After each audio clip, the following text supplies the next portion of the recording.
আমার মেয়েটাকে আমি যাইতে পারতে পারতাম বা তাদেরকে স্যার আপনি আজকে আমার কাছে আসছেন, আমি নিজে স্যার চেয়েছিলাম, কিন্তু আমার সৌভাগ্য আমার মেয়ে।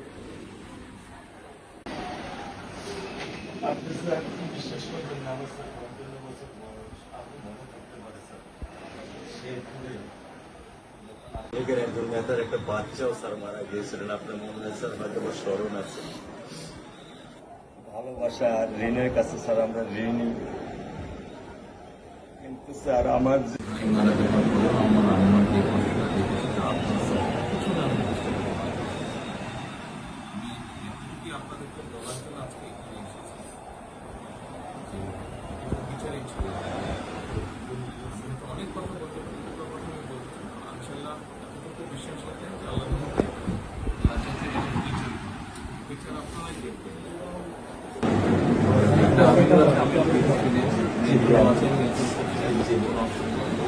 আর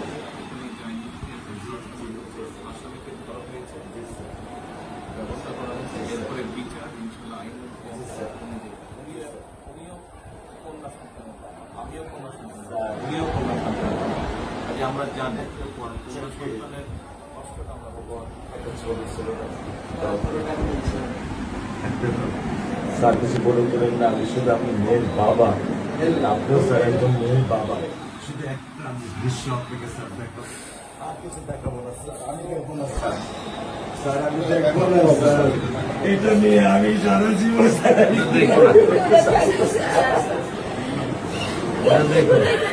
কি করে দেবেন সারা জীবন এই দৃশ্য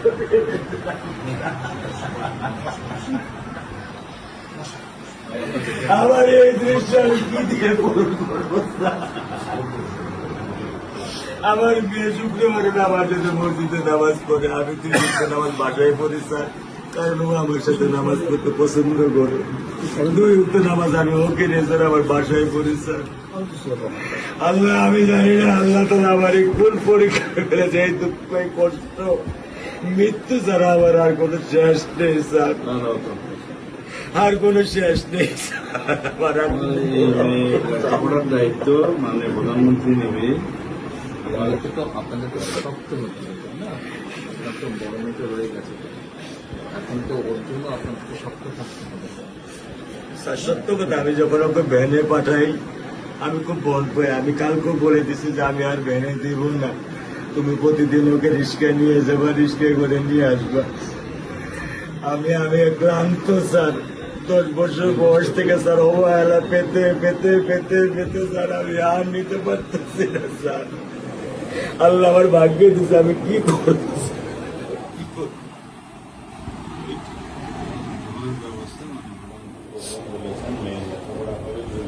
ইনশাল্লাহ বিচার তুমি খুব সম্পৃক্ত আছেন, এটা কি বেশি বলতে পারবো না, কারণ আদালতের বিষয় তো। আমরা চার্জশিট দেবো ইনশাআল্লাহ এই 24 ঘন্টার মধ্যে। আমি সত্য কথা বলি,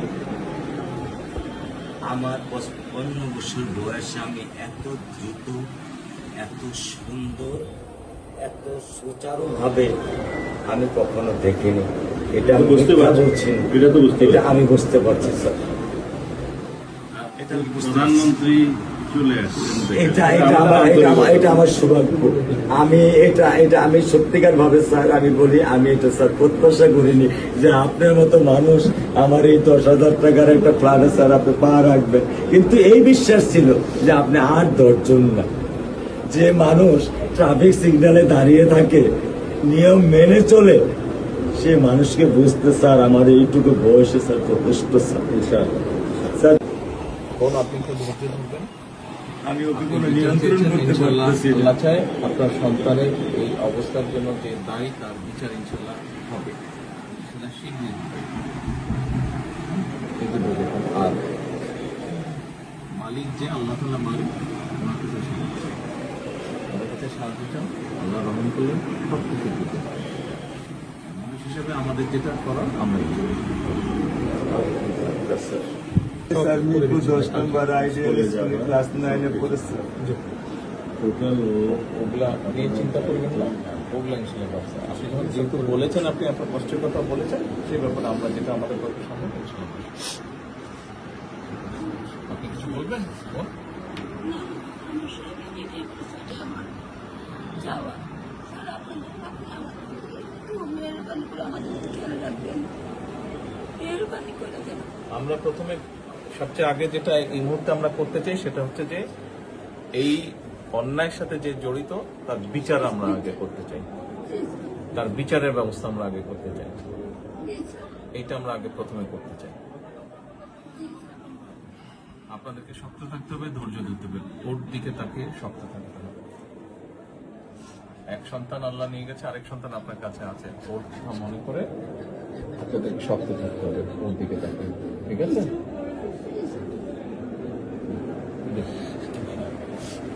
চলে আসছে, ভাই চলে আসছে, আজকে চলবো।